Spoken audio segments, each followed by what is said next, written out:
事实证明，只要导演的剧情留白设计到位，就算只言片语也能串联起故事角色的行为逻辑与情感动机，0分真心，满分利用。万字复盘，许我要演前12集的剧情留白与隐喻，说真的看完有种头皮发麻的感觉。事先声明没看过原著，本期视频单从剧情细节出发，拆解男主沈浩明在前12集里的每一次选择，他的行为背后藏着怎样的动机，感情又循着怎样的逻辑递进的。剧情分析之前，先来梳理一下男主沈浩明的生存现状和人生困境。剧中他作为房地产行业先锋金达集团副总裁、创始人沈劲松的大儿子，有海外留学背景，年龄大概30中半。个人能力虽然剧中没有明确展示，但绝对不是不务正业型的二世祖。按照正常思考逻辑，此时的他应该在父亲的引导之下走上接班之路。可是我们看到的是，剧中他的父亲只是给了他一个副总裁的空头衔，既没有让他进入有话语权和决策权的董事会，也没有放权让他操盘小项目进行锻炼。这一点从他和父亲产生业务分歧的剧情里可以窥之一二。沈劲松的新项目想要和行业上游公司世丰集团进行合作，原因是这个公司规模大，资金足，如果情况属实，沈浩明不会持有犹豫的态度。可偏偏世丰光鲜之下全是暗涌和危机，空降领导无嫡系势力，心腹团队存在利益分配不均，这些隐患意味着世丰是高风险合作对象。可是面对儿子的顾虑，沈劲松的态度是毫不在意。其一是他认可房地产行业游离于规则之外的暗箱操作，认为风险可通过灰色手段化解；其二是他秉持老派权力运作思维，坚信只要顶层领导掌舵，底层矛盾掀不起风浪。从这里我们可以看出，沈浩明空有发现问题的能力，却没有影响决策的权利，只能被动接受父亲的判断。我不太看好世丰集团新上任的郑董事长，理由呢？第一，世丰安置房施工现场发生事故，他的决策是百般遮掩，压制舆论，欠缺担当。第二，他半路空降，也就是他在世丰内部没有可靠的嫡系班子。第三，他带来3个心腹，一个交际手腕很强，但是刚愎自用，处处得罪人；另外一个呢，年长资历深，但是发生事故的时候，他还在包厢内打麻将。第3个，排名最末的那个，他是工作最能干的，工作量也不少，但是长期利益分配不均。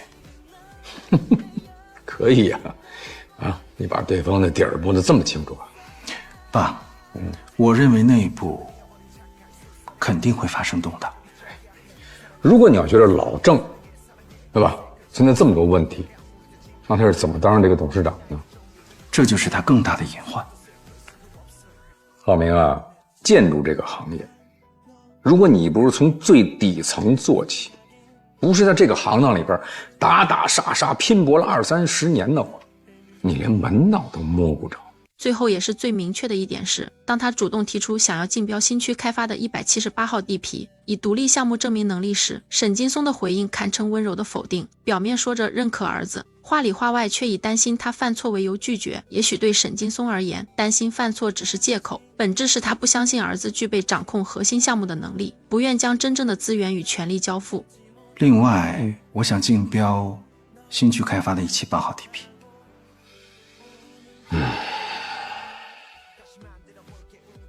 这么大的一个公司，早晚呢都会交到你的手上。你现在啊，稳稳当当的不犯错误，就是最大的成绩。对此我有2个较为大胆的猜测，一是父母对子女有较强烈的控制欲，且感情不算亲厚，缺乏足够的信任基础；二是儿子或许曾犯下过重大过错，导致父亲至今不敢将重任托付于他。这2个猜测剧中都有相关佐证。从亲子感情与家庭控制欲的角度来看，沈浩明的母亲说过他从小在国外读书，2代人常年分离，聚少离多的成长模式本就容易让亲情变得疏离，缺乏足够的信任与情感连结。浩明也是从小一个人在国外念书，和我们聚少离多，我一直觉得亏欠他的。更能体现家庭控制感的是保姆的话，沈浩明曾带女友回家，却因母亲及母亲朋友的不满，这段感情最终无疾而终。以前呢，也有人给浩明介绍过女朋友，可是那个姑娘吧，她就不讨几位夫人的喜欢，他们七嘴八舌的，你一刀我一枪的，他就把兰姐说服了，兰姐呢就把这姑娘给否了。到了他决定与许岩结婚时，母亲更是直接插手张罗婚房，全程没有与他商量的打算。我刚刚的意思就是想说，要不要让浩明过来一起看看？不用，他那么忙，我们替他做主就行了。这种替他做主的行为，恰恰印证了家人对他的掌控，也从侧面反映出彼此间缺乏平等沟通的感情状态。而关于沈浩明是否曾犯过重大过错，女二方磊的存在便是关键线索。在沈浩明结婚当晚，方磊发来信息，用醉酒淹死等极具威胁性的话语喊他出现，在他新婚夜进行表白。你说喝醉的人是不是很容易淹死啊？这个过程中，他特意提到了淹死的姐姐。结合这段信息，不难推断，沈浩明曾与方磊的姐姐有过一段感情，可方磊的姐姐最终因意外离世。这样的重大变故，不仅让沈浩明背负了沉重的心理负担，更让他彻底失去了向父亲证明自己能力的底气。也正因如此，他的性格变得压抑又偏执，只能将无处安放的情感寄托在植物上，甚至专门开了一家植物潮牌店，在与植物的相处中悄悄释放自己的情绪。所以从蛛丝马迹的细节，我们可以推断，在以父母为主导的家庭权力结构里，沈浩明始终处于失权状态。从成长中被迫接受聚少离多的亲情模式，到感情里被父母左右恋爱与婚姻的选择，再到事业上不被父亲信任，无法触碰核心资源，他的意愿始终被忽视，诉求也从未被真正看见。长期处于这种郁郁不得志又处处压抑的处境中，内心的情绪自然需要一个出口。而对他而言，在另一段感情与故事里占据主导地位，变成了最直接的补偿方式。毕竟在自己掌控的关系里，他不必再做那个被动接受安排的人，能拥有决定方向、掌握节奏的权利，以此稍稍填补现实中失权带来的空缺。而许岩恰好就是他在缜密观察后锁定的猎物。他们的故事线或许从许岩为了采访他，一次次往返植物潮牌店时就已悄然开启。沈浩明注意到了这个既貌美又带着明确目的的女人，并暗中将目光停留在了她身上。还记得沈浩明看到许岩为了联系三木老师忙得无暇顾及自己时，不仅直接将三木老师的联系方式递给了他，还在许岩惊讶于他竟知晓自己工作安排的时候，轻描淡写的说，在你那边有我的线人。你怎么会知道我的工作安排？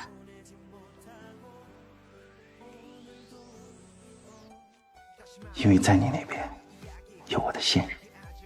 结合当前剧情来看，这句话恐怕并非玩笑，而这个所谓的线人极有可能就是许岩的上司周主任。关于这个猜测，后续我会对照剧情发展，逐一寻找细节来验证它的合理性。好了，话题先回归剧情。故事来到了猎手和猎物的第一次相遇，当时许岩正为采访节目嘉宾的事焦头烂额，原定要邀请的人迟迟联系不上。为了不耽误节目录制，他在多次踩点观察后，索性以应聘者的身份出现在了沈浩明的植物潮牌店。老板你好，我是今天来面试的 Amy。 很少女生喜欢龙舌兰，为什么对她感兴趣？因为它有非凡的生命力，是地球艺术家1亿年的杰作。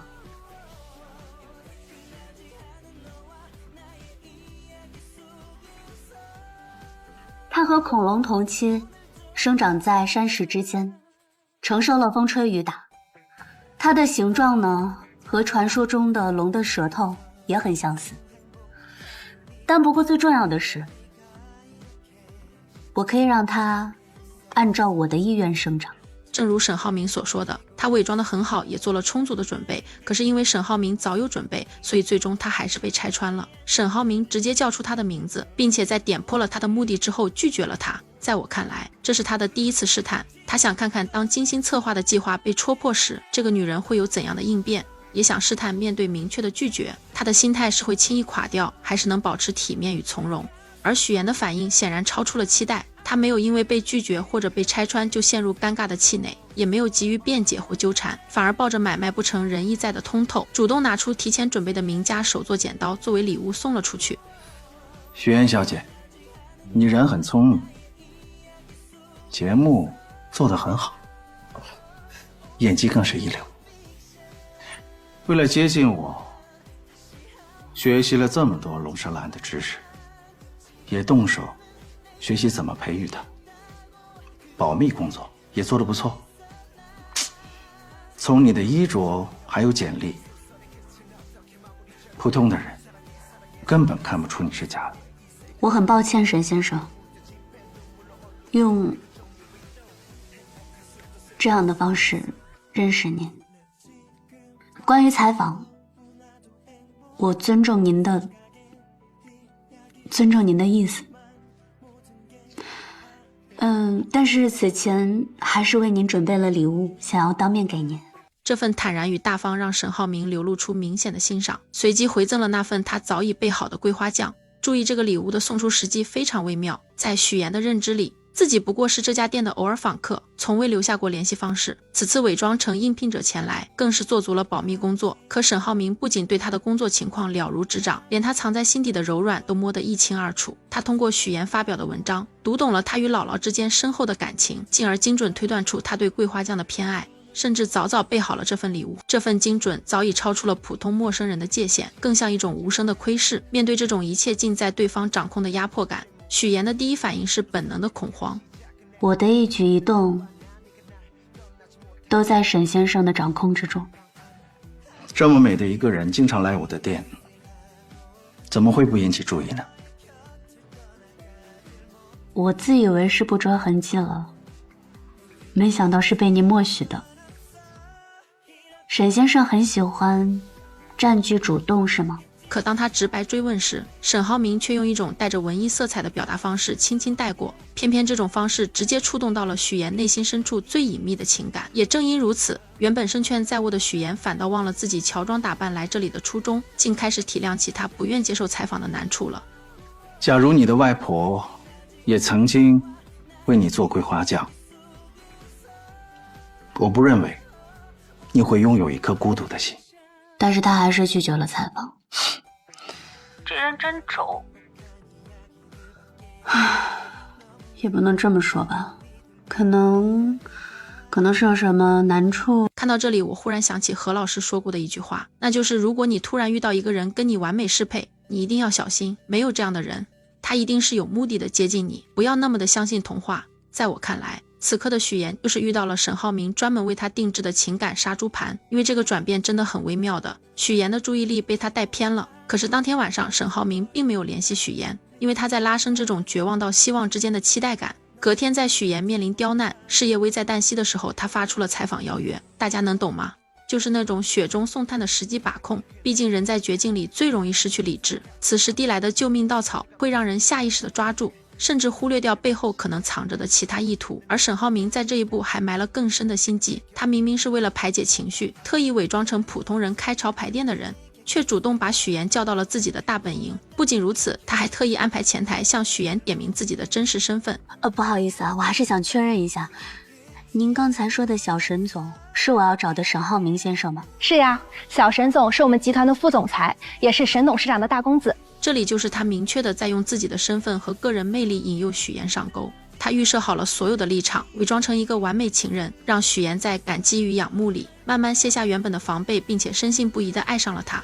此后没过多久，沈浩明便直接以女朋友的名义将许岩带回了家。其实复盘这段情节时，大家会很容易发现沈浩明的表现处处透着刻意。一个男生带女朋友见家长，刚进门还没来得及好好介绍，就离开现场，把女朋友单独留在那里，与控制欲极强的母亲相处。这种做法完全不符合常理，甚至可以说带着明显的不周到。但只要想通，他本就是故意的，所有反常就都有了合理的解释。沈浩明太清楚自己母亲的性格，知道母亲不仅难对付，还会对他身边的人百般挑剔，连带着母亲的朋友也大概率会跟着一起审视许岩，所以他才特意制造了这个独处场景，让许岩独自面对这场明里暗里的考验。如果许岩在母亲的刁难下选择退缩，他便有了理所当然放弃的理由，毕竟连家人这关都过不了，自然不符合他心中的期待。可如果许岩能迎着困难上，甚至妥善化解了这场危机，那恰恰正中他下怀。他要的本就是一个能以合格太太的身份在沈家站稳脚跟，既能做他的贤内助，又能替他冲锋陷阵，扫清人际障碍，甚至帮他对接资源的伴侣。所以这场单独见面从来不是简单的见家长，而是他对许岩的又一场资格考核。如果是会所的话，是不是可以让他送过来？我不太喜欢陌生人到我家里来。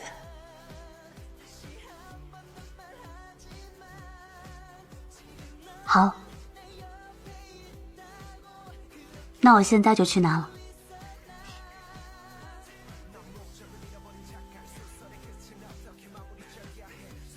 小许，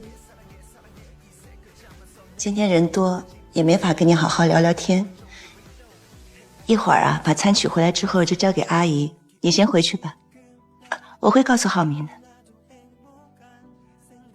显然第一次面对这种阵仗的许岩没能通过考验，他几乎是铩羽而归，在沈家压抑的氛围与母亲的挑剔中落了下风。偏偏祸不单行，就在他还没从见家长的挫败感里缓过来时，领导周主任又向他施压，告知他应聘主持人的计划彻底失败。一瞬间，许岩陷入了两头都要失去的恐慌里，事业上的机会没了，好不容易靠近的可能也摇摇欲坠。为了不辜负自己这么多年的努力与付出，也为了抓住眼前仅存的希望，他最终选择了背水一战，用谎言包装自己的身世，主动抓住沈浩明递来的完美的爱，试图在这段关系里牢牢立住脚跟。3年，主任，换成一个随时都被裁掉的临时工。别这么说，小许，我知道你心里不舒服，但孙思维工作做得也很好，领导已经决定由孙思维继续担任主持人，这也不是我一个人的决定，等时机成熟了，再重新站回起跑线上，不就行了？只有一直站在起跑线上，才会有起跑的资格。后来的一切就都像故事开头说的那样，许岩虚构了原生家庭，找了一对假夫妇扮演自己的父母，然后成功得到了自己想要的东西，或者说是沈浩明事先准备好的东西，完美但虚假的爱。还记得双方父母见过面后，许岩曾忐忑地问起沈浩明父母对自己的看法，他的回答是：不管他们怎么想，反正我很满意。昨天你爸妈见了我的家人，印象怎么样？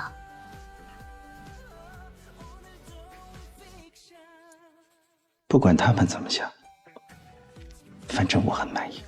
这份满意其实藏着两层深意，一方面是许岩真的如他预想中那样，熬过了父母，尤其是母亲的审视与挑剔，得到了沈家名义上的认可，这意味着他初步具备了在沈家立足，成为他贤内助的能力，没辜负他此前的种种考验。而另一方面，这份满意更指向许岩身上那股为了利益不顾一切向上爬的劲儿。他或许早就看穿了许岩的伪装与野心，可恰恰是这份不掩饰的渴望，这份为了抓住机会愿意付出的决绝，正中他下怀。这正是他需要的猎物特质，既有能力应对家庭的复杂局面，又有足够的欲望与他并肩，帮他在家族权力里争取更多筹码。也正因这份满意，他带着明显的奖赏意味给许岩送上了一份昂贵的礼物，这既是对他通过家庭考验的回馈，也是对他展现出的野心与能力的认可。祝贺你竞聘成功，这是给家宴女主持人的礼物。可矛盾的是，许岩那副完全正中他下怀，对这份奖赏坦然接纳的模样，又让他生出了一丝不易察觉的厌恶。这种复杂的心态，在后续的情节里被他用一种极具掌控欲的方式摆了出来。当父亲去许岩家乡剪彩时，他特意安排许岩的亲生父亲，一个无权无势的理发店老板出现在剪彩仪式上，甚至让他以商户代表的身份发言。我可不相信一个普通的理发店老板突然能登上新闻，拥有正式发言的机会，背后若没有他的推动，根本不可能实现，对吧？此后两人的关系便进入了一段平静却暗流涌动的拉扯期。在这段时间里，沈浩明完全沉浸在自己构建的世界里，那里充斥着他的偏执与孤独，更有着他一切尽在掌控的笃定。他一边向许岩释放着精心包装的爱意，营造出深情的表象，一边又以一种极致清醒的旁观者姿态，冷静地看着许岩在伪装的剧本里表演。你之前好像说过，龙舌兰一生只开一次花的。所以他开完花之后就会死亡。开花之后，植株会迅速的枯萎，油尽灯枯，最终归于尘土。他用尽自己一生所有积累的营养，经历艰苦，只是等待这一刻的绽放。这个绝对是他生命的绝唱，甚至会不动声色地帮他遮掩那些因撒谎而暴露的逻辑漏洞。最典型的例子就是在许岩险些被亲生父母揭穿真实身世时，沈浩明第一时间站出来，用巧妙的方式转移了自己父母的注意力，既帮许岩平稳度过了危机，也让他能顺着自己预设的轨道，一步步靠近那个合格伴侣的位置。而许岩呢，他始终怀揣着伪装身份这份无法卸下的原罪与沈浩明相处，每一次靠近，每一次接受对方的帮助，都像是在谎言的地基上添砖加瓦。他既依赖沈浩明带来的安全感与机会，又要时刻警惕自己的秘密被戳穿。这份矛盾与不安让他在这段关系里始终带着一种难以言说的紧绷感。直到方磊的出现，这份猎物与猎手之间微妙的对峙与拉扯才被打破。向来擅长伪装，将情绪藏得严丝合缝的沈浩明，终于露出了一丝难得的裂隙。好了，关于许我要演男主沈浩明行为动机拉片分析上半部分到此结束，不要走开，下半部分更精彩。赵露思与陈伟霆携手主演的新剧《许我要演》刚开播便冲上热搜，女孩许妍怀揣着对青年才俊沈浩明的倾慕与爱意，一心想要与他携手步入婚姻的殿堂。当第一次与沈浩明的父母见面这个重要时刻，许妍竟做出了一个大胆且惊险的决定，请来2个人假扮自己的父母。谢谢叔叔阿姨愿意把妍妍嫁给我，能够娶到她是我的幸运。他精心策划着每一个细节，试图用这虚假的表象蒙混过关。见面现场气氛看似融洽，实则暗流涌动。沈浩明的父母本就心思细腻，在交谈过程中，逐渐对许妍父母的身份产生了怀疑。他们不经意间聊起许妍父亲所在大学的事情，试图从这细微之处寻找破绽。许妍察觉到危机，内心虽紧张不已，但表面仍强装镇定。他提前给那2位假扮的父母做了大量功课，不仅带他们熟悉学校的位置，还让他们了解周边饭店的情况。面对沈浩明母亲对父亲身份的追问，许妍灵机一动，称父亲是研究人员，因工作性质特殊，相关信息难以查到。为了进一步坐实父亲是外国大学教师的身份，他甚至让假扮者模仿真正大学教师的签名，并在沈浩明父母面前成功签下了一模一样的名字。一番操作下来，众人一律赞消，打算前往院子继续商讨婚礼事宜。然而就在沈浩明的母亲和许妍单独走在路上时，局势急转直下。母亲面色凝重，直接说出了一个惊人的消息：他们是你的亲生父母吗？感觉你跟父母之间不太熟。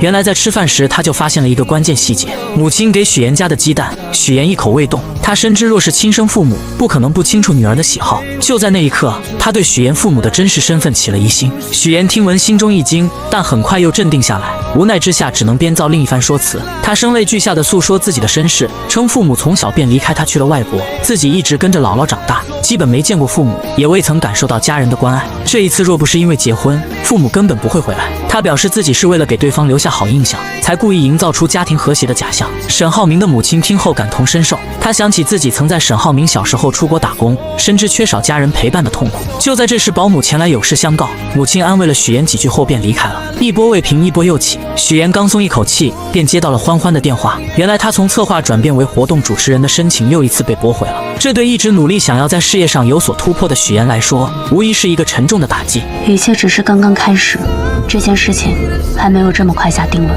到了晚上，许妍带着那2位父母来到酒店，她神色疲惫却仍强打精神，对他们说只要完成婚礼，任务就算完成。安排好父母后，许妍独自走进电梯，狭小的空间里，她终于卸下了伪装。用谎言构建的人生，我拼尽全力将它筑为堡垒，可是在沙滩上，又怎么会有城堡？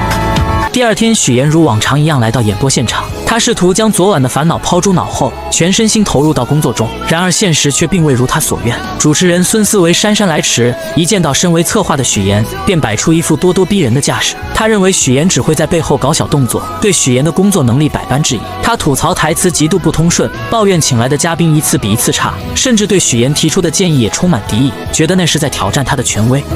你有那精力，还不如花心思怎么讨好我。这节目我说了算，我一句话就能滚蛋。许妍站在一旁，默默忍受着这一切。她心中委屈，却又无处诉说。在这个充满竞争与压力的职场环境中，她努力想要证明自己，却总是遭遇各种阻碍。而感情方面，她用谎言编织的爱情之网，也不知何时会突然破裂。赵露思新剧刚一开播，便让人知道了什么才是职场的霸凌。许妍这位怀揣着梦想与热情的职场人，在公司的舞台上奋力拼搏。他答应来了。夏梦老师很有兴趣，说要看一下整个时间的。那就是没有谈好了。然只因他未能请到公司心心念念想要邀请的人物，公司便立刻翻脸不认人，以他的节目收视率持续走低为借口，毫不留情地发出威胁，若是下次收视率继续下滑，便准备将他辞退。这突如其来的打击狠狠地砸在许岩的心上。许岩虽满心疲惫与委屈回到家中，但他并未选择沉沦，于是他强打起精神，准备继续投入到工作中。就在这时，男友沈浩明的出现如同一束光照进了他略显灰暗的世界。沈浩明竟直接拿出了公司想要邀请的三木老师的联系方式，这无疑是一个巨大的惊喜。你怎么会知道我的工作安排？因为在你那边有我的信任。然而许岩敏锐地意识到情况有些不对劲，她立刻试图转移话题，问起男友对昨天自己父母的印象如何。可沈浩明却显得有些漫不经心，他觉得这与自己无关，在他心中，爱的人只有眼前的许岩。在这美好的夜晚，二人深情拥吻，仿佛外界的一切纷扰都与他们无关。但他们之间的故事还得从半年前说起。那时身为策划的许岩，为了能邀请更多的人参与自己的节目，可谓是绞尽脑汁，而沈浩明便是他目标名单中的一员。为了能见到心心念念的沈浩明，许岩付出了多日的不懈努力，终于他以想要成为学徒的身份，获得了与沈浩明见面的机会。初次见面，许岩便被安排了一个任务，修剪面前的龙舌兰。这对于许岩来说，既是一个挑战，也是一个展现自己的机会。他不仅将龙舌兰的各种专业知识娓娓道来，还自信满满地说出自己修剪的方向是让龙舌兰按照自己的意愿生长。这一番独特的言论瞬间引起了沈浩明的注意。沈浩明不知不觉来到了许岩面前，静静聆听他的谈论。许岩越说越投入，眼神中闪烁着对职务和工作的热爱，他的每一句话都仿佛带着魔力，让沈浩明对这个女孩产生了浓厚的兴趣。这时沈浩明话锋一转，提到了许岩的工作。明天来上班吧，不过你来我这儿，那你的工作怎么办，许小姐？原来他早已暗中调查了许岩的身份，得知许岩为了接近自己，竟学习了如此多的知识。刚刚的一番话更是让他刮目相看。不过沈浩明依旧态度坚决，不想接受任何形式的访问。就在他准备转身离开时，许岩拿出了自己精心准备的礼物——著名的植物学家伊丁老师亲自制作的剪刀。这把剪刀不仅是一件珍贵的工具，更是许岩诚意的象征。沈浩明这才发现，眼前这个女孩真的做足了功课。或许是被许岩的真诚所打动，沈浩明也拿出了一份礼物回赠。许岩满心期待地打开，发现竟是一瓶桂花蜂蜜。本以为这只是个意外的许岩，却从沈浩明的口中听到了关于自己的事情。原来沈浩明关注到了他发在网上的文章，文章中许岩表达了对外婆做的桂花酱的喜爱，于是沈浩明便送上了这瓶桂花蜂蜜。这份细心与体贴让许岩心中涌起一股暖流。第二天，许岩像往常一样来到公司，然而职场的风云变幻从未停歇。刚一坐下，同事便不怀好意地凑了过来，又一次问起了有关沈浩明的事情。许岩此刻还没有任何新的消息，只能无奈地应付着。同事的追问让他有些喘不过气来。好在同事离开后不久，许岩接到了沈浩明的消息，让他来金达集团找他。这消息让许岩的心情瞬间明亮起来，他精心打扮了一番，怀着期待的心情前往金达集团。然而命运似乎总爱开玩笑，当许岩终于见到日思夜想的沈浩明时，意外却突然降临。由于连日的劳累加上感冒，他的身体早已不堪重负。刚一见到沈浩明，一阵眩晕感便袭来，他眼前一黑，竟直接晕倒在了沈浩明的身上。身为一名普通打工者的许岩来到了沈浩明所在的公司，然而刚刚见到沈浩明的时候，许岩便因连日的劳累与身体的不适，直接晕倒过去。当许岩在医院缓缓睁开双眼，映入眼帘的是沈浩明那略显疲惫却满是关切的脸庞。原来是沈浩明亲自将他送到了医院，生怕许岩有个三长两短。此刻看着正在处理消息的沈浩明，许岩心中满是感动，他轻声说道，想让沈浩明先去忙自己的事情，不必一直守在他身边。是我把你叫出来的，我当然要负责到底了。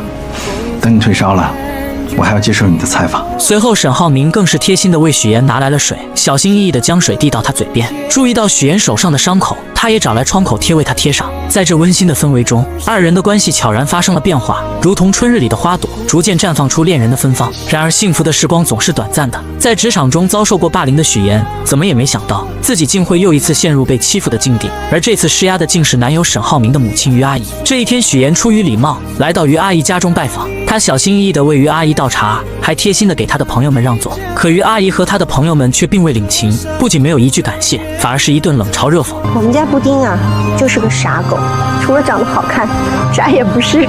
许岩强忍着心中的委屈，默默承受着这一切。这时佣人前来更换水果和水壶，许岩见状便主动上前帮忙，二人一同来到后厨。佣人看着许岩，忍不住说道：“许岩和其他人不太一样。”许岩微微一愣，佣人接着又说：“头发这么毛躁，和其他人顺滑的头发差远了。”许许岩心中一阵酸涩，却只是勉强笑了笑。就在这时，于阿姨突然来到后厨。许岩本以为她会留自己下来吃晚饭，没想到于阿姨却冷冷地说：“去会所把晚上需要的菜拿回来。”说完便又约许岩周六上午2人见面好好聊聊。许岩这才意识到自己与这个家庭之间有着一道难以跨越的鸿沟。回到公司上班的许岩来到主任的办公室，将下一期的策划书交给了他。本想着尽快离开的他，却被主任拦了下来。昨天还嚷嚷着要开除许岩的主任，此刻却换了一副面孔。他一脸诚恳地说自己对他期望很高，让他先做节目策划是为了镀金，为以后当主持人做准备。许岩心中燃起了一丝希望，可主任接下来的话却如同一盆冷水，浇灭了他刚刚燃起的火焰。原来这一次的主持人申请被驳回了。许岩为了这个美食节目付出了太多，他不仅自掏腰包，很多时候还要亲自参与节目的制作，从策划到执行，每一个环节都倾注了他的心血。可如今却换来这样的结果，他愤愤地离开了办公室，心中满是失落与不甘。就在这时，许岩接到了于阿姨打来的电话。吃饭的地点跟时间我都发你手机上。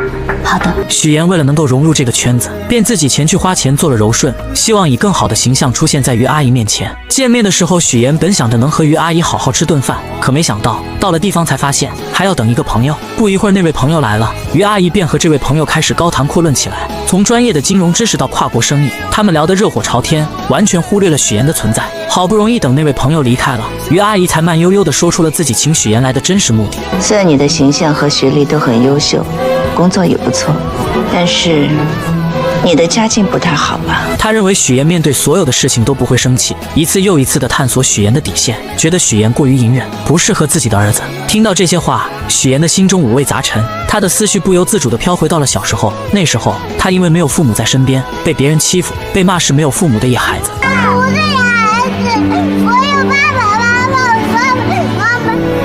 来外国，在很远的地方。他只能默默忍受，把所有的委屈都咽进肚子里。如今面对于阿姨的刁难，他仿佛又回到了那个无助的童年。Syracuse University 是我父母在国外任职的学校，他们从小教育我，无论遇到什么样的环境，教养和风度是基本的礼貌。只是我没有想到，在您看来是胆怯和隐忍。冷静下来的许岩将近期遭遇的种种不愉快一股脑地归结到了于阿姨身上。在他心中，自己好不容易才寻得那个真正倾心的人，这份爱情他绝不可能因为于阿姨的刁难与阻挠就轻易选择放弃。时光悄然流转，在许岩的努力下，半年后的今天，事情已然发展到两家准备步入婚姻殿堂的地步。第二天的公司会议上，气氛凝重而热烈。公司老总沈府郑重地提出了新区的建设计划。更令人振奋的是，目前已经得到了最大公司世丰的资助意向。会议上，众人纷纷表达对这次合作的看好，认为这是一次难得的发展机遇。然而沈浩明却始终一言不发，眉头紧锁。会议结束后，沈浩明被父亲叫到了办公室，这时他才缓缓道出自己的顾虑。原来世丰新上任的郑董事长在处理事故时总是尽力掩盖真相，这种做法让沈浩明心生疑虑。而且郑董事长是空降而来，在公司内部根基尚浅，没有自己可以完全信任的人。更让他担忧的是，郑董事长带来的3个人都存在明显的缺陷。基于这些原因，沈浩明认为世丰公司内部必定暗藏矛盾，随时可能爆发。沈父听后沉思片刻，却有着不同的看法。他觉得郑董事长能做到这个位置，绝非等闲之辈，不可能如此简单。建筑行业的水源比想象中要深，其中的复杂关系和利益纠葛不是轻易能看透的。最后，沈父语重心长地让沈浩明这段时间安安稳稳地度过，多去熟悉公司内部的事务，为未来的发展做好准备。另一边，三木老师成功与节目达成了合作，这其中不仅仅是因为沈浩明的牵线搭桥，更是因为许岩的真诚与负责。即便面对身处外国的三木老师，许岩也能做到及时回复消息，这种敬业精神让三木老师十分赞赏。于是2人约定下次和沈浩明一起吃饭。然而就在许岩满心期待的时候，突然接到了于阿姨的电话。喂，于阿姨，现在吗？我还有，没问题。你把地址发给我。电话那头于阿姨的声音不紧不慢，让许岩前往售楼处。许岩心中虽有疑惑，但还是匆匆赶了过去。当他到达售楼处时，才发现原来是于阿姨来为他们挑选结婚用的房子。许岩心中一紧，他知道于阿姨又准备开始测试他了。于阿姨看着许岩，嘴角微微上扬，带着一丝不易察觉的挑衅，让身为建筑世家出身的许岩给出选房建议。许岩强装镇定，装作仔细查看房子的样子，心里却早就乱成麻绳了。他深知自己的每一个建议都可能被于阿姨挑出毛病，成为攻击自己的把柄。就在事情即将被揭露，许岩感到无比窘迫的时候，沈浩明如同一束温暖的光出现在了他的身边。沈浩明轻轻握住许岩的手，给他一个安心的眼神，然后巧妙地化解了这场尴尬。如果没什么事，我跟我女朋友约会去了啊。随后二人来到沈浩明的植物室内，这里绿意盎然。沈浩明亲自为许妍做套口，在温馨的氛围中，他向许妍说起自己喜欢龙舌兰的原因。在他眼中，龙舌兰有着顽强的生命力，他积蓄力量，一生只爆发一次，这种美好让他深深着迷。说着，沈浩明拿出了自己精心准备的手表送给许妍。他提到许妍为了争取成为主持人，付出了无数的努力，而此时的主持人却经常去自己妈妈那里告状，试图阻止许妍的发展。许妍听着沈浩明的话，心中五味杂陈，既有对未来的憧憬，也有对眼前困难的担忧。但在这短暂的时光里，二人在植物室内享受着这份宁静与美好。第二天，许妍带着一条奢侈品的围巾，满心欢喜地前去送给婆婆于阿姨。她以为这份精心挑选的礼物能够得到于阿姨的认可，拉近彼此的距离。然而现实却再次给了她沉重的一击。于阿姨看着围巾，脸上没有一丝喜悦。虽然围巾的品质很好，但款式却根本不符合她的喜好。许妍看着于阿姨冷漠的表情，心中一阵失落。她这才深刻地意识到，要真正融入这个圈子，成为其中一员，是何等的艰难。为了能尽快融入那个看似光鲜却难以接近的富婆圈子，许妍绞尽脑汁，最终把目光投向了家中的女佣。她觉得从女佣这里或许能打开一条融入圈子的捷径。许妍拉着女佣一同前往超市，在超市的货架间穿梭时，女佣像是打开了话匣子，不经意间说起曾经沈浩明也带过一个女朋友回家。可那个女孩在于阿姨的小圈子里并不讨喜，各种表现都没能入于阿姨的眼，最终被于阿姨毫不留情地否决了。许妍听着瞬间明白过来，于阿姨他们根本就没有真正接受自己，之前的种种不过是表面的敷衍。但她没有气馁，反而暗暗下定决心要主动出击，想尽办法融入这个圈子。第二天，许妍精心打扮后，和于阿姨等人来到了网球场。其实她对网球一窍不通，但为了能融入这个圈子，她还是硬着头皮来了。看着于阿姨他们在球场上挥洒自如，许妍只能在旁边干着急。不过她很会察言观色，在于阿姨他们休息的时候，主动跑过去帮他们捡起散落在地上的网球。这时于阿姨看着许妍，开口说起许妍家中的事情，语气中带着一丝审视。都是知识分子，在国外很多年了。父亲在雪城大学当教授，但似乎也认可许妍家庭条件符合自己的要求。于阿姨的朋友在一旁观察着许妍捡球的举动，眼中闪过一丝赞赏，觉得许妍是个有修养的人，各方面都很符合他们的眼光。然而就在气氛逐渐融洽的时候，一群朋友前来寒暄，各种奉承的话不绝于耳。大家沉浸在这虚假的热闹中，脸上都挂着虚伪的笑容。突然曲总的出现打破了这场闹剧，众人像是被施了魔法一般，目光瞬间都落在了曲总身上，然后匆匆围了上去，如同众星捧月一般。许妍站在一旁静静观察着这一切，她从美玲姐口中了解到，原来曲总是南山资本老总的妻子，众人这么追捧她，无非是希望能够从她那里获得更多的资源。许妍心中一动，她知道如果能和曲总搭上关系，自己在这个圈子里的地位必定会逐渐上升。经过一番打听后，许妍得知曲总喜欢昆曲，而且还要举办昆曲大赛，这无疑是一个绝佳的机会。许妍立刻来到舞房寻找曲总的身影，终于在舞蹈房中，她看到了正在练习昆曲的曲总。此时的曲总正被水袖花困扰，一次次地尝试，却始终没办法学会。许妍知道这是自己表现的好时机，她赶忙请来老师帮助自己学习水袖花。可老师告诉她，最快学会流水袖也需要1个月的时间。1个月对于急于融入圈子的许妍来说太漫长了，但她没有退缩，开始了日复一日的刻苦练习。无论是在家里还是在演播室，只要一有空闲时间，许妍就会练习。她的手臂因为长时间的挥动而酸痛不已，但她始终没有放弃。终于在日复一日的坚持下，许妍成功学会了流水袖。她的努力没有白费，日复一日的坚持也让曲总注意到了她。曲总对这个勤奋又执着的女孩产生了兴趣，主动和许妍搭上了话。许妍心中暗喜，她知道自己的计划初见成效。为了能在这个圈子里立足，许妍开始用谎言编织自己的周围。真好，谢谢。我听老师说你才开始学啊？我是小时候就喜欢，小时候就觉得好看，长大了才品出了其中的韵味，才来专门学一学。这时曲总说起自己发起了一场昆曲大赛，并邀请许妍也来参加。在舞蹈房中，许妍和曲总开始相互练习流水袖。许妍看着曲总认真的模样，心中暗自得意，觉得自己的计划已经成功了一半。然而就在这时，曲总接了一通电话，原来是他儿子关于入学来英国技学校的事情。电话那头的声音让曲总的脸色变得有些凝重。等电话结束后，许妍为了进一步拉近和曲总的关系，说起了自己是节目主持人的事情。我们打算邀请一些各行各业有影响力的女性来参与。抱歉，我还有别的事儿，先走了。可他没想到，这句话却让曲总的脸色瞬间冷了下来，两人之间的气氛变得有些尴尬，最终不欢而别。但许妍并没有因此而放弃，她思来想去，竟然直接找到了美玲姐。她向美玲姐说起曲总会参加自己的节目，还描绘了一幅如果节目能请来更多人，将会多么精彩的蓝图。她他希望美玲姐能够利用自己的人脉，帮助自己请来更多的人，让节目更加火爆，也让自己在这个富婆圈子里站稳脚跟。在复杂的人际关系网中，许妍深刻领悟到一个道理：只有拥有一定的资源，才能让他人真正重视自己。凭借着曲总的名声，许妍成功吸引了主任的重点关注，主任对许妍的能力和潜力有了新的认识，这为许妍后续的计划提供了有力支持。许妍敏锐地察觉到节目转型的契机，她决定改变节目的方向，从原本邀请明星参与，转变为邀请各行各业有影响力的人。她认为这样的转变不仅能提升节目的深度和内涵，还能为自己积累更广泛的人脉资源。就在这个关键时刻，许妍鼓起勇气提出了自己的请求：我转主持人的申请，麻烦您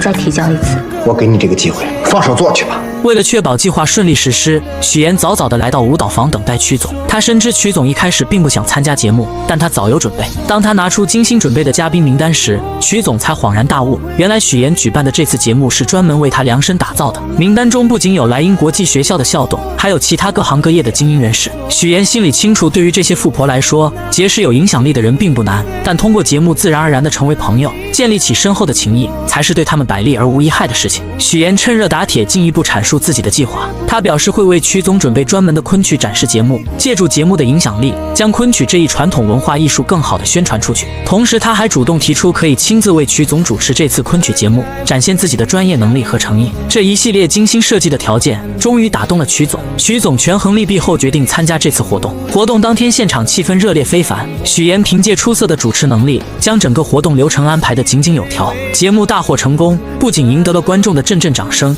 也让许妍在富婆圈中声名鹊起。从此，许妍凭借主持人的身份，拥有了邀请这些富婆上电视的权利。她巧妙地利用这个机会，帮助富婆们促进彼此之间的关系，为他们牵线搭桥，谈成合作。渐渐的，众人对许妍举办的这次活动产生了浓厚的兴趣。许妍更是看准时机，以于阿姨的身份邀请其他2位客人前去节目做客。下一期的家宴节目，曲总还是会去的。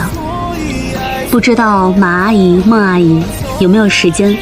于阿姨说了，特意为2位留了名额。得到这个好消息的朋友们兴奋不已，立刻回去着手准备相关事宜。等到众人走后，于阿姨才意味深长地说起将人情推在自己身上的事情。她心里明白许妍这丫头不简单，开始对这个原本并不起眼的姑娘产生了浓厚的兴趣。节目的爆火给许妍带来了意想不到的收获，她不仅成功成为了主持人，还吸引了众多赞助商的目光。之前的赞助费用与现在相比，简直不可同日而语。然而就在许妍信心满满地前往化妆间时，之前的主持人找上门来。这位主持人认为许妍抢走了自己主持人的位置，心中充满了怨恨。他怒火中烧，对着许妍就开始攻击，声称许妍是靠着富2代男朋友才走到今天的地位。面对这些无端的指责和闲言碎语，许妍根本不想争论，她深知无需过多解释，于是她匆匆离开了化妆间。他刚进来的时候，我明明记得说他家里只有一个老婆。什么时候父母在国外了，还成高知家庭了？回到演播室后，许妍迅速处理好所有的事情，她调整好自己的状态，准备回家好好休息一下。然而当她路过电视时，意外地看见电视上正在播放新闻主持人的画面。从小就被新闻主持人吸引的她，在这一刻仿佛回到了童年，心中涌起一股熟悉而又温暖的感觉。她呆呆地站在电视前，眼神中透露出对新闻主持行业的向往和憧憬。直到男友前来打断她的思绪，准备带她回家，她才缓缓回过神来。第二天，在家中的众人一起看着电视中播出的新闻，原本大家都沉浸在新闻内容中，突然电视中的一个人引起了许妍的注意。你是山西人是吗？推动城市建设，提升道路狭窄，对，基础设施。那个大云县你去过没有？不仅拓宽了街道，还设置了无障碍通道，并在整个商区的建筑外。我姥姥就是大云县云来村的。对了，叔叔，您去出差没有多玩2天？没有，我就是过去捡了个彩，来去匆匆嘛。许妍正沉浸在电视节目中，眼神漫不经心地扫过屏幕，突然一个熟悉的身影映入眼帘，父亲出现在了电视画面里。那一刻，紧张感瞬间从他内心深处传来，心脏不受控制的剧烈跳动。他心里清楚自己一直隐藏的秘密，极有可能在这一刻被无情揭穿。与此同时，在遥远的山西，许妍的真父母正经营着一家小小的理发店。此时，父亲正一边熟练地为顾客烫着头发，一边和顾客闲聊。他脸上带着几分感慨，说起家中的情况。小女儿儿不在身边，平日里连个消息都很少，还是大女儿贴心，一直留在自己身边陪着。而且大女儿也快结婚了，女婿在银行工作，有着一份体面的职业。然而他们不知道的是，此时他们口中的大女儿乔琳正在经历一场噩梦。乔琳遭受了别人的咸猪手，在愤怒和反抗之下，一番激烈的闹腾后，她和对方一同进了局子，直到男友匆匆赶来，才将乔琳从局子里接了出来。男友的父母得知此事后，顿时火冒三丈，他们觉得儿媳给自己丢了脸，在亲戚朋友面前抬不起头来。儿子见状，赶紧拿出了这次准备婚礼的各项费用清单，还说明份子钱会上交给父亲。可当话题转到酒桌安排时，母亲却不乐意了，她认为只摆20桌实在太少，根本不够气派。但儿子无奈地解释，银行有规定，员工不能参加20桌以上的宴席。母亲听后立刻将矛头指向了乔琳，阴阳怪气地说她败坏了自家的名声，很可能会影响儿子的工作。在这巨大的压力之下，乔琳感到无比委屈和绝望。我算好了，还剩下17866，应该够咱们俩度蜜月的了。你自己度去吧。回到自己家中，乔琳思来想去，决定联系上妹妹许妍。为了不让爸妈怀疑自己悔婚离开家中的事情，她编造了一个理由，打算以单位组织学习的名号去荆州出差。她心想，这样既能离开那个让她压抑的家，又能和妹妹见面，或许还能从妹妹那里得到一些安慰和支持。果然，第一次来到荆州的乔琳看着眼前繁华的公司大楼，心中充满了期待。她本想着给妹妹许妍一个惊喜，于是没有提前告知，就来到了许妍工作的地方。然而万万没想到，当许妍看到突然出现的姐姐时，脸上并没有惊喜，反而是一脸的惶恐。许妍心里清楚，自己一直隐藏的身份就像一层薄纱，随时可能被姐姐的出现捅破。她担心一旦身份暴露，自己现在拥有的一切都会化为泡影。于是二人决定先前往许妍家中休息一下。然而就在这个时候，沈浩明突然前来。沈浩明是许妍身边的富二代，他的出现让许妍更加紧张。为了不暴露自己的身份，许妍急中生智，这位是？我是表姐，她来找我。他让沈浩明暂时离开，然后带着所谓的表姐乔琳先找个酒店住下。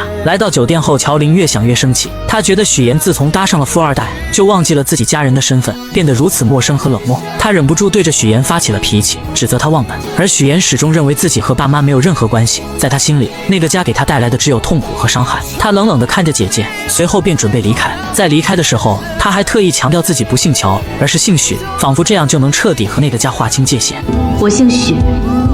许妍。然而看着姐姐独自一人在这个陌生的大城市里，她还是有些担心。犹豫再三，她选择了转账1万给乔琳，希望姐姐能在这个城市里过得稍微好一些。回家的路上，许妍的思绪飘回到了小时候，那时候的她瘦小又怯弱，经常被一群孩子欺负。就在她感到绝望的时候，是乔琳挺身而出，像一位勇敢的骑士一样保护着她。那一刻，乔琳的身影在许妍心中无比高大，也让她第一次感受到了亲情的温暖。而此时在另一个地方，外婆正在和许妍的父母激烈的争吵着。原来许妍的父母为了能够生下一个男孩，结果把自己的身子弄坏了。更不幸的是，出生的许妍也因此患上了先天性心脏病。此次父母二人前来，是为了让许妍回去上小学。小小的许妍回到家中后，表现得异常懂事。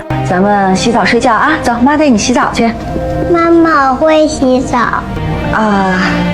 成，咱们明天自个儿洗。那这样，把脏衣服脱下来，妈妈给你洗，好吗？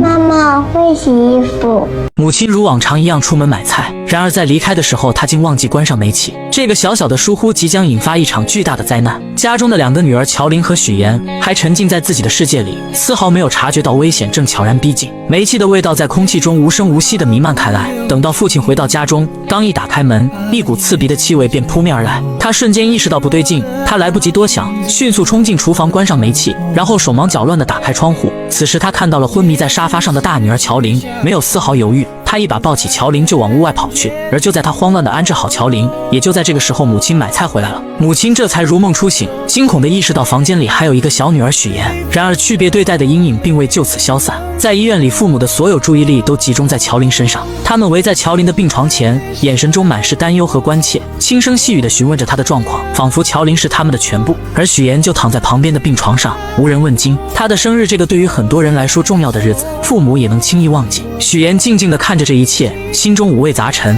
她第一次如此深刻地意识到，自己在这个家里是如此的格格不入。时光匆匆，许妍步入了高3这个关键的人生阶段。对于很多孩子来说，高考是改变命运的契机，是通往未来的桥梁。然而对于许妍而言，这座桥梁却似乎被无情地截断了。父亲来到老师办公室，与老师商议着不让许妍参加高考的事情。许妍偶然间听到这个消息，他的世界瞬间崩塌。他不顾一切地冲进办公室，眼中满是愤怒和不甘，大声指责父亲的行为。在众人的注视下，父亲和许岩来到楼下。父亲看着情绪激动的女儿，终于说出了原因。原来家里经济拮据，没有足够的钱供养2个大学生上学。在父亲的心中，姐姐乔琳应该去上大学，改变家庭的命运，于是只能让许岩留在县城找工作。许岩听着父亲的话，心中的委屈如潮水般翻涌。他终于鼓起勇气，说出了父母偏心的事实。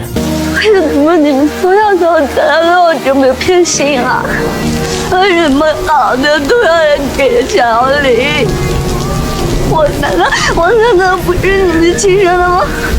他声泪俱下地诉说着这些年来自己所遭受的不公平对待，每一个字都饱含着他的痛苦和无奈。然而父亲却依然固执地认为自己只要将女儿抚养长大就已经尽到了责任。他看着女儿倔强的样子，心中的怒火也渐渐升腾起来。在情绪的冲动下，他忍不住扇了许岩一巴掌。这一巴掌狠狠地击在了许岩的心上，也彻底断绝了2人之间的父女情分。许岩哭着一路狂奔，回到了外婆的家中。外婆看到许岩满脸的泪水和红肿的脸颊，心疼不已，紧紧地将他抱住，给了他一个温暖而安全的港湾。许岩一路回想着以前发生的种种事情，那些被偏爱的瞬间。就在这时，沈浩明的电话打了过来。电话那头，沈浩明的声音带着一丝神秘，邀请许岩来自己的工作室。许岩怀着好奇的心情来到了工作室。工作室里，一株已经有16年的龙舌兰吸引了许岩的目光。沈浩明告诉许岩，他觉得今晚很可能是这株龙舌兰开花的时刻。许岩静静地凝视着这株龙舌兰，心中涌起一股莫名的共鸣。龙舌兰一辈子都在默默地汲取养分，它扎根于土壤，努力生长，就是为了能在最后的时刻开出一朵绚烂的花。这境地让许岩不禁想起了自己的处境，他觉得自己和这株龙舌兰何其相似。此时的许岩又想到，龙舌兰开花是为了将自己花粉散去，遇到另一株龙舌兰，进而孵化出更多的生命。这是一种生命的传递，他们知道这会导致自己生命的消亡，但是为了以后的未来，他们毅然决然地决定献出生命。许岩看着沈浩明，心中涌起一股坚定的力量。他和沈浩明就如同这2株龙舌兰一样，如果他们相爱，那么无论付出什么代价，无论面临多少困难和挑战，他们都会坚定地在一起。仔细想一想，我就是有一点点后悔，后悔下个月才结婚，应该早一点把你娶回来。那个表姐之前没有听你提过，我们的婚礼要不要邀请她？是远房亲戚，本来也不太熟，还是算了吧。让人万万没想到，许岩为了在即将到来的婚礼中隐藏自己的真实身份，竟狠下心将情同手足的姐姐乔琳说成是远房亲戚，还以各种理由认为婚礼不必邀请她前来。此时的远房亲戚正身处一间狭小且简陋的出租屋内，不仅将豪华的酒店给退了，还将许岩给的钱给退了。给个台阶还不下了，臭妹妹，臭许岩，当没你这个妹妹。然而就在乔琳独自在出租屋内时，手机突然收到一条信息，竟是她的前男友发来的。原来前男友这次是因为父母的事情，想要向乔琳道歉，并且请求她能够回到自己身边。可乔琳早已看清了这个渣男的真面目，面对他的请求，只冷冷地在手机上回复了一个滚字。可这渣男并不死心，为了请求乔琳的原谅，他竟来到了那间他们曾经熟悉的理发店。乔琳的父母满心欢喜，还满心期待着能和这位曾经的女婿一起喝酒聊聊天。然而渣男却带来了一个让他们震惊的消息：乔琳已经离开了。我们俩分手了。乔琳的父母得知女儿去了荆州，心里便隐隐觉得女儿此去必然会去找许岩，于是他们心急如焚地拨通了许岩的电话。可电话那头传来的却是挂断的忙音。为了找到大女儿，2位老人没有丝毫犹豫，按照2年前许岩留下的地址，毅然决然地踏上了前往荆州的路途。当他们风尘仆仆地来到那个小区时，许岩正好带着沈浩明一家人出现在了小区里。许岩一眼就看到了不远处的父母，那一刻他的眼神中闪过一丝慌乱。小妍，妍妍。而就在这时，真正的2家人就这样毫无预兆地见面了。许岩精心编织的所有谎言，在这一瞬间如同泡沫一般被无情地戳破。沈浩明一家人得知了事情的真相后，脸上满是愤怒与失望。他们认为许岩是为了骗婚才做出这一系列的事情，于是纷纷开始责怪许岩的所作所为，指责声如同潮水一般向许岩涌来，让他有些招架不住。就在许岩感到绝望的时候，于阿姨轻轻地将他唤醒。原来刚刚所发生的一切都不过是许岩自己想象出来的场景罢了。就在这时，沈浩明突然说道：下午3点3叔的飞机就要到了。众人无奈之下，只能暂时放弃做客，选择去接机。在送别沈浩明一家人后，许岩的爸妈也发现了他，随后他们也来到了这个充满故事的地方。于是真假父母在此刻戏剧性的相见了。假父母看到情况不妙，连忙解释自己是婚庆公司的人，然后便匆匆离开了此处。真父母看着即将结婚的许岩，内心开始慌张起来。他们不明白女儿为什么要隐瞒这么多事情。而此时的许妍却冷冷地说出自己不打算邀请父母前来参加自己的婚礼。这句话如同利刃一般刺痛了父母的心。愤怒的父母刚要发作，许妍却将姐姐的地址告诉了他们，然后便头也不回地离开了。许妍的父母按照地址来到了大女儿乔琳的出租屋内。在寸土寸金的荆州，乔琳只能合租一间小小的房间，生活过得十分拮据。这次她打算在荆州寻找一份属于自己的工作，开启新的生活。在与父母的交谈中，乔琳竟然得知了妹妹许妍竟然打算结婚的消息。为了弄清楚事情的经过，她来到了许妍的家门外。就在家门外，乔琳看到了许妍的假父母，随后从许妍那里得知了一切真相后，乔琳终于明白了妹妹最近做出这些荒唐事情的原因。你说你如果以后跟沈浩明结婚了，你打算怎么办？继续骗他一辈子。原来许妍一直渴望嫁入沈家，为了达到这个目的，她不惜编织一个又一个谎言，甚至伤害到了身边最亲近的人。然而许妍却觉得以后的事情可以以后再慢慢解决。在她看来，为了能够嫁入沈家，自己只能做出这些看似过分的事情。此时的许妍眼中闪烁着一种坚定的光芒，她终于说出了自己内心深处的想法。当她第一次看见沈浩明的时候，仿佛自己的世界才真正出现了光明。沈浩明是她见过唯一一个对她负责的人，在她心中，沈浩明就是那个能带她走出困境走向幸福的人。为了这份所谓的幸福，她愿意付出一切代价。这场由谎言引发的婚礼风波究竟会如何收场，一切都还是未知数，如同那迷雾中的道路，让人看不清前方的方向。你这胆子也太大了吧？那万一沈家人知道怎么办？你怎么收场呀？你不说就不会有人知道。你还打算继续骗呀？你说你这么聪明，你干嘛干这么愚蠢的事儿呢？当姐姐乔琳终于找上门来，将所有的事情都了解清楚后，她才惊觉妹妹在这个节骨眼上似乎真的邂逅了所谓的真爱。然而乔琳的内心依旧充满了忧虑，在她看来，谎言终究有被拆穿的那一天，到那时一切美好的幻想都可能化为泡影。可此时的许妍却陷入了自己的执念之中，她觉得自己的事业正处于上升期，而这份来之不易的爱情更是她生命中的救赎，是她无论如何都要紧紧抓住的。在她心中，事业和爱情缺一不可，她坚信自己有能力将这两者都牢牢掌控在手中。告别姐姐后，许妍独自坐在家中，品尝着姥姥亲手做的桂花蜜。就在这时，手机铃声突然响起，是沈浩明打来的电话。原来沈浩明在查看婚礼名单时，发现自家那边来参加婚礼的家人数量众多，而许妍这边却只有她的爸妈和2位同事。许妍见状只好无奈地解释，称家中亲戚平时不常走动，彼此关系比较疏远，所以不想邀请他们前来参加婚礼。就在这时，沈浩明不经意间提到了姥姥，他眼中闪烁着温柔的光芒，诚恳地说自己想陪着许妍一同回去探望姥姥。许妍心中一紧，她深知如果沈浩明一同前往，自己的谎言将会彻底暴露。于是她急中生智，以公司业务正处于关键时期，需要她亲自处理为由，巧妙地拦住了沈浩明。挂断电话后，许妍陷入了沉思，她绞尽脑汁地思索着该如何继续圆这个谎言。就在这时，母亲的电话打了进来。母亲在电话那头鼓起勇气说，自己毕竟是许妍的父母，无论如何都想要参加女儿的婚礼。然而没等母亲把话说完，许妍便心急如焚地挂断了电话。为了防止再次出现类似的意外，她迅速将电话备注中原本的妈改成了母亲的真实姓名。经历了这场电话风波后，许妍决定搭乘大巴车回到那个熟悉的姥姥家。当大巴车缓缓停下，高叔开着那辆三蹦子前来接她。坐在三蹦子上，许妍才真切地感觉到自己回到了家乡，回到了那个充满温暖和回忆的地方。三蹦子一路颠簸前行，终于停在了姥姥家的小院前。许妍迫不及待地走进院子，一眼就看到了正在忙碌的姥姥。姥姥正站在凳子上，小心翼翼地摘着桂花。许妍心中一酸，赶忙快步上前，轻轻扶着姥姥从凳子上下来。随后她挽起袖子，帮助姥姥采桂花。这不是今年嘛，雨水多，天又冷，我怕呀，这些桂花要是再不摘完的话，过了花期了，以后甜甜的桂花酱就做不了了呀。然而快乐的时间总是过得飞快，夜幕降临，许妍和姥姥坐在院子中的石凳上，吃着新鲜的水果，月光洒在他们身上，为这个宁静的夜晚增添了几分温馨。许妍犹豫了许久，终于鼓起勇气向姥姥说起了自己谈的那个男朋友，还提到自己打算下个月就结婚。姥姥听到这个消息，脸上立刻露出了开心的笑容，可许妍的脸上却没有丝毫的喜悦，她的眼神中透露出一丝复杂的情绪。随后她缓缓地说起了爸妈来到了荆州，还表示自己和他们之间根本没有多少感情，所以不想让他们来参加婚礼。姥姥心里有数了，我打电话把他们叫回来，不会让他们再去荆州了。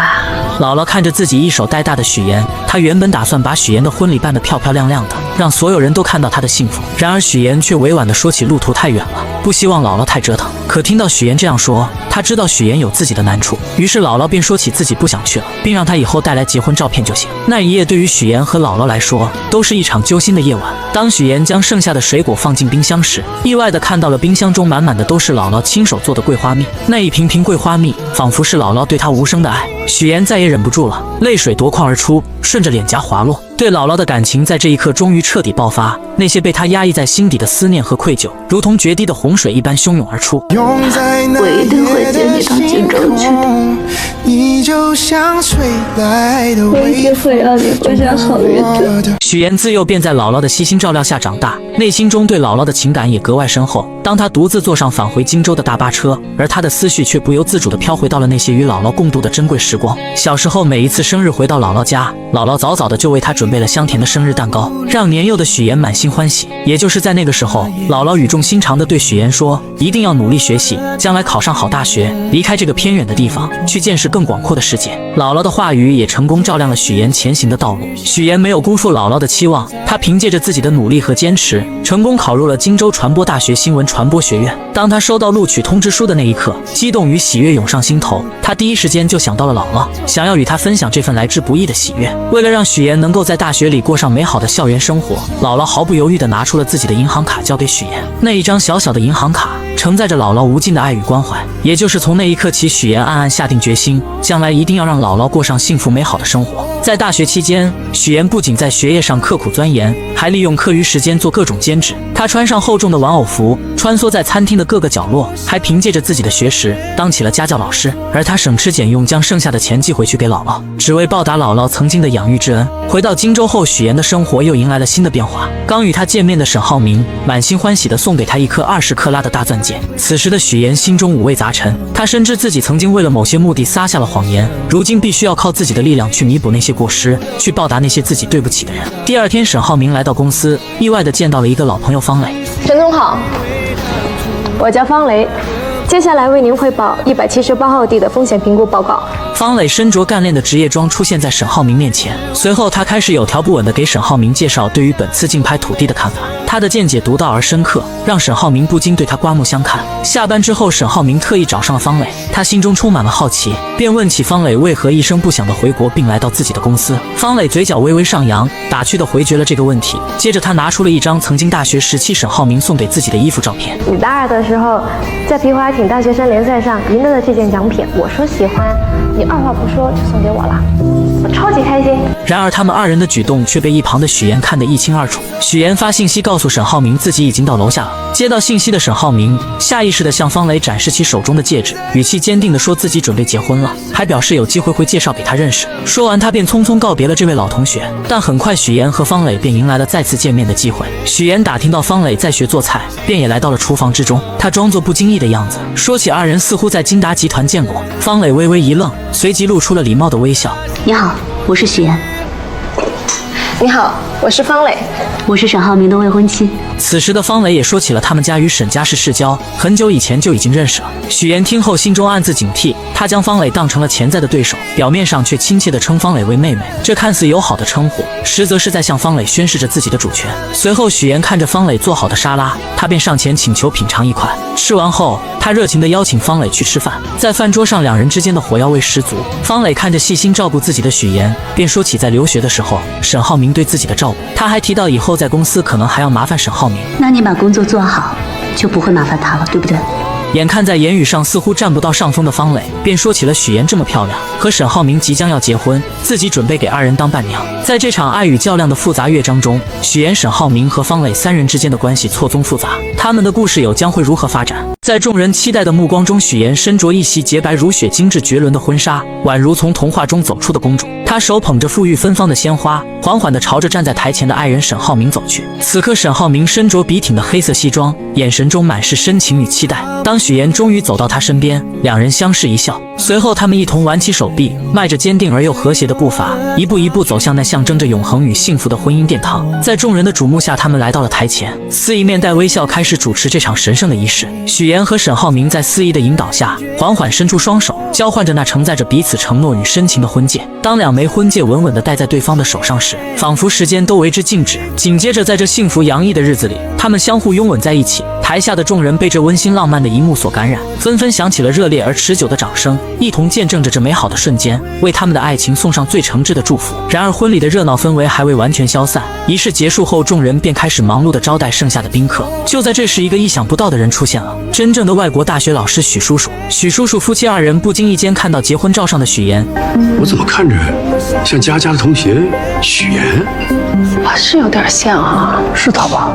许叔叔随后来到许妍面前，许妍看到他的那一刻，内心犹如翻江倒海一般慌张起来。他最担心的事情似乎要发生了，他害怕许叔叔的前来会无情地揭穿他父母的真实身份。毕竟这场婚礼上他所呈现的父母形象都是精心伪造的。于是他强装镇定，试探性地问起许叔叔本次回国的原因。当得知许叔叔要多留在国内几天时，他的心瞬间提到了嗓子眼，仿佛一场暴风雨即将来临。就在他们交谈的时候，沈浩明恰巧来到了这里。在众人的热情邀请和一番介绍之下，许叔叔成功被邀请前去一同参加宴会。此时的许妍内心之中变得极度不安起来，就连在给宾客们敬酒的时候，她的眼光还是不断偷偷看向一旁的许叔叔，生怕他会突然说出什么不该说的话。然而怕什么来什么，就在这个时候，许叔叔竟然和贾父母之间碰面，并开始交谈起来。许先生，您在国外是从事建筑研究？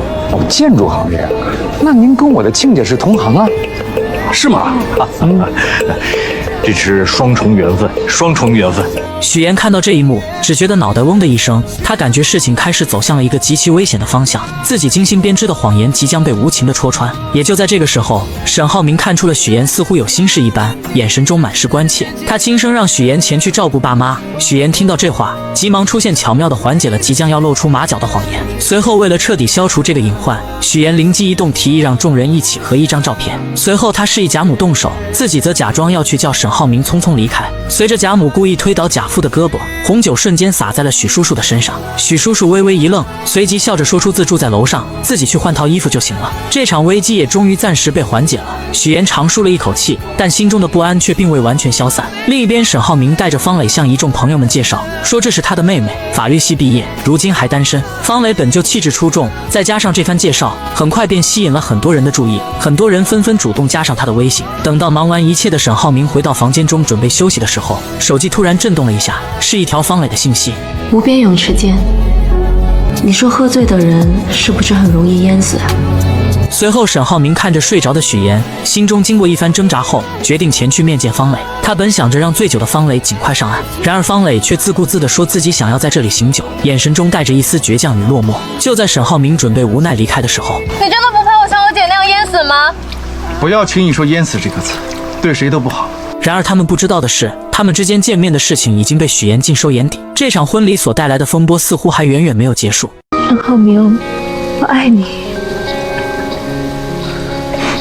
我已经结婚了，请你自重。让人始料未及的是，在沈浩明与许妍大婚当夜，方磊竟在这个特殊时刻向沈浩明毫无保留地表达出了自己的心意。不仅如此，方磊还对许妍冷嘲热讽起来，直言许妍刚见面时就刻意装作清纯的模样，在他眼中，许妍俨然成了一个心机深沉的女子。当他追问沈浩明为何要与许妍结婚时，沈浩明面色微沉，并不想回应这个问题，随后便匆匆离开了这个充满火药味的地方，只留下方磊一人站在原地。第二天原本是沈浩明和许妍满心欢喜准备去国外度蜜月的日子，然而就在他们即将出发时，方磊竟然不期而至。情敌见面分外眼红，空气中瞬间弥漫起一股紧张的气息，二人又一次不可避免地吵了起来。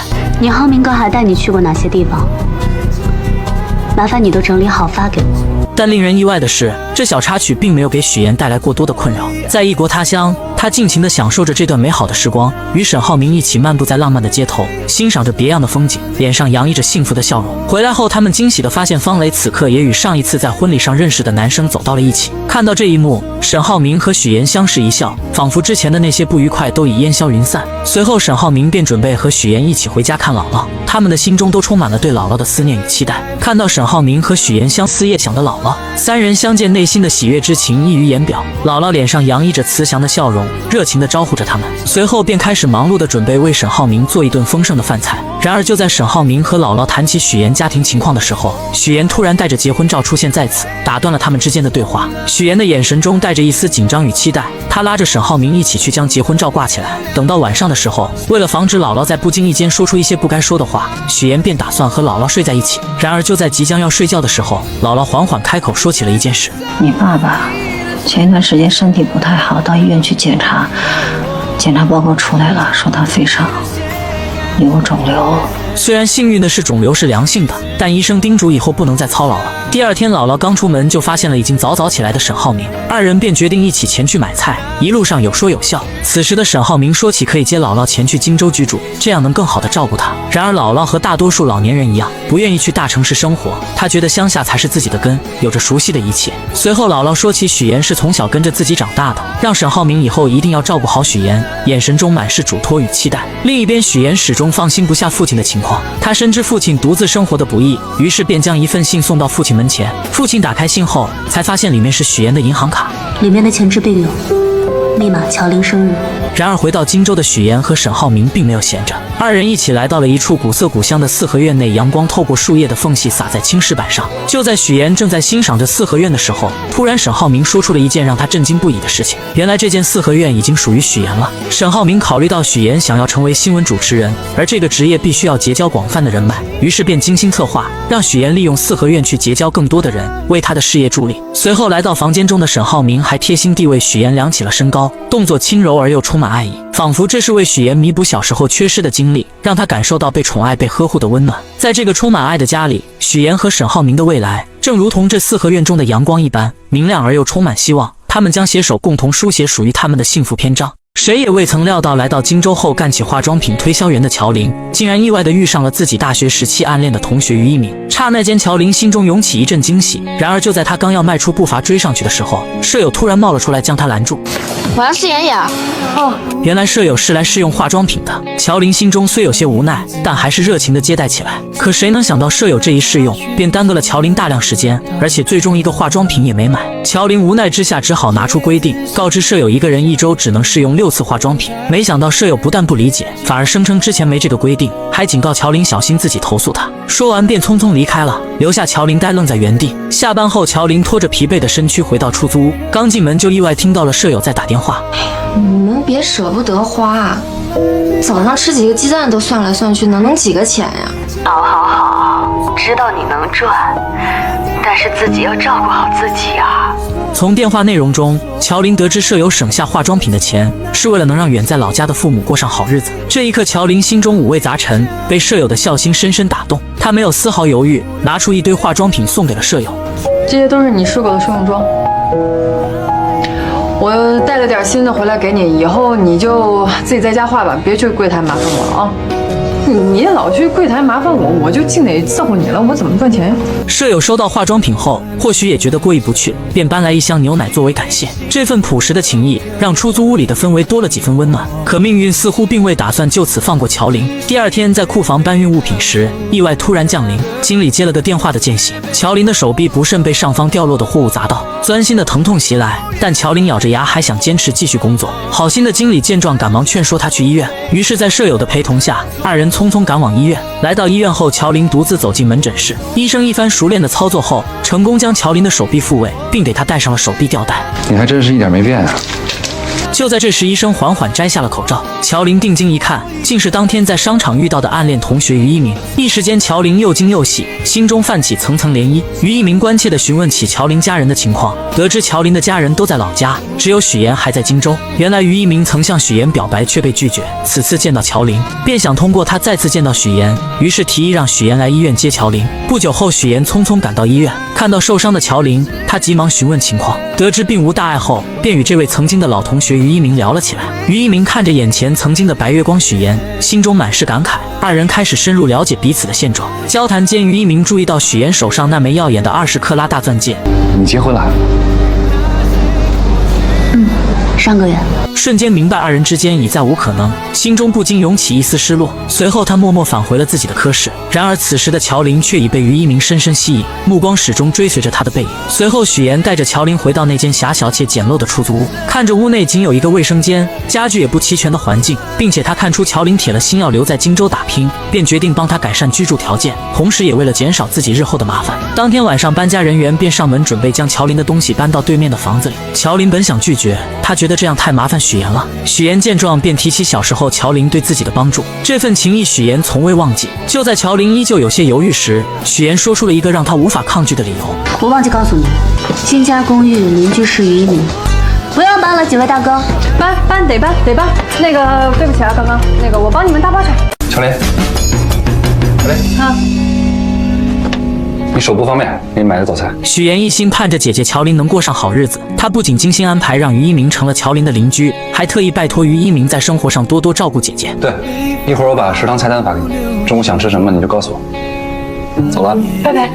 此刻的乔林拿着手机专注地翻看着菜单，脑海里满是对未来生活的美好憧憬，却不知一场风波正悄然酝酿。另一边，许妍的前男友林涛正在家中遭受父母的严厉训斥。原来林涛父母得知乔林的父母购置了一处门市房，便不假思索地认定那是用了他们给儿子的彩礼钱。老两口气愤不已，责令儿子立刻去把彩礼钱追回来。林涛无奈之下只得发消息给乔林，却惊愕地发现自己的微信和电话都被拉黑了。走投无路的他只好前往荆州，去找已成为家宴主持人的许妍。当林涛赶到许妍之处，却被安保人员以没有证件为由拦了下来。他心急如焚，却又无可奈何，只能眼巴巴地望着里面，心中满是焦急与愤怒。而此时的许妍正和于一鸣在公司外面的餐厅见面。然而二人见面，一方面是为了感谢于一鸣对乔林的照顾，另一方面于一鸣也希望能劝说许妍和乔林缓解关系，让他们成为真正的姐妹。然而许妍心中有着自己难以言说的过往，那些经历如同伤疤，不愿轻易被人揭开。他打断了于一鸣的话，表示保持现状就足够了。就在这时，林涛竟意外找了上来。他看到许妍和于一鸣在一起，顿时怒火中烧，认定是许妍在背后捣鬼，才导致自己和乔林分手。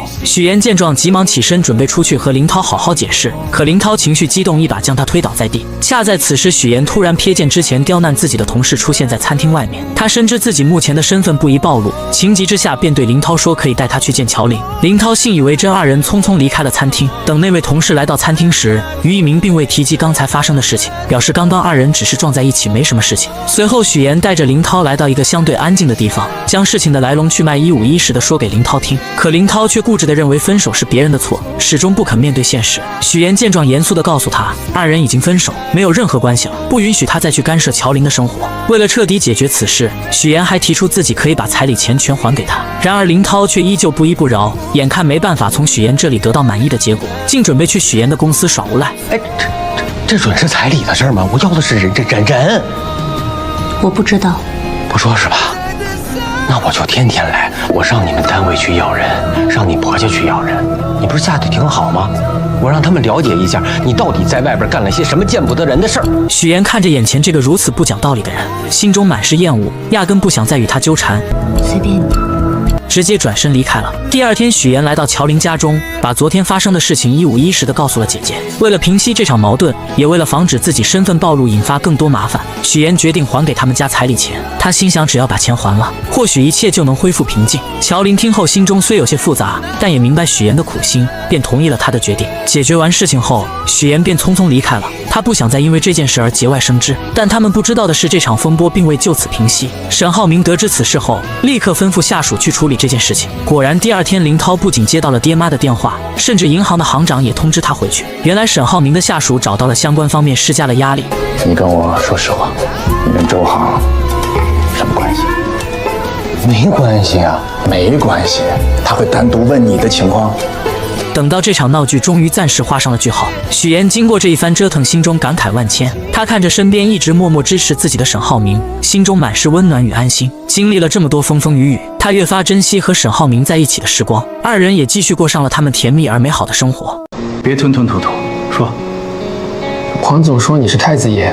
令人始料未及的是，沈浩明志在必得的18号地项目竟横生波折。对方公司黄总听闻沈浩明是太子爷，并不想与他过快的签订合同。沈浩明面对这突如其来的状况，虽心中恼怒，却也无可奈何。无奈之下，他只能暂时按照原计划继续推进相关工作。回到家中，妈妈看着沈浩明疲惫又烦闷的神情，心疼不已，便劝说他刚进公司，很多事情处理起来难免棘手，有些难题还是先让你爸爸去解决为好。毕竟面对新人，合作时难免会有所顾虑。沈浩明听着妈妈的话，心中五味杂陈。他知道妈妈是为他好，但自己内心的那股倔强和想要证明自己的决心，让他一时难以接受这样的安排。就在这个时候，许言敏锐地察觉到了沈浩明此刻的烦闷与苦恼，他看在眼里，疼在心里，决定要为沈浩明做些什么。到了晚上，许言轻轻拉着沈浩明的手，二人一同来到了泳池旁边的台阶旁。许言从女佣那里打听到，台阶上有一处沈浩明小时候做的石雕。原来小时候这处台阶缺失了一角，父亲本想着找人修补，却被年幼的沈浩明拦了下来。沈浩明凭借着自己稚嫩却充满创意的想法，亲手制作出了这个石雕。此刻在柔和的月光下，许言看着石雕上面有一只小熊和一扇窗户，他意识到这只小熊就如同小时候的沈浩明，躲在房间中。虽然内心可能充满了孤单与无助，但他却总是把所有的不开心都深埋在心底，只展现出开心快乐的一面给外人看。所以我就给他安了一盏小灯，希望可以驱赶走那些不开心的阴霾，不再这么孤单。也就在这个时候，许言希望沈浩明能明白，真正的伴侣不仅能看到他的光芒，更能与他一同分担生活中的风雨。终于，浩明被许言的真诚和温暖所打动，那道一直紧闭的内心防线渐渐有了松动的迹象。他轻轻将许言拥入怀中，二人在这静谧的夜晚紧紧相依。为了帮助沈浩明解决18号地项目的难题，许言开始四处奔走，积极打听对方公司黄总的消息。经过一番不懈的努力和多方打听，他终于得知黄总为人十分古怪。原来黄总的老婆曾经身患重病，黄总不顾一切地放下所有的工作和生活，全心全意地陪着老婆四处看病。然而尽管他付出了所有的努力，倾尽了所有的心血，最终还是没能保住老婆的生命。这件事对黄总的打击极大，将他原本平静的生活彻底打乱。此后他的许多行为都变得十分奇怪。如今他在世上唯一的亲人，就只剩下在养老院的岳母于淑芬。于是一个计划在许言的脑海中逐渐成型。第二天，许言以捐款的名义，精心准备后成功来到了养老院。在与工作人员一番客套的交流后，他便怀着忐忑又期待的心情，准备前去见于淑芬。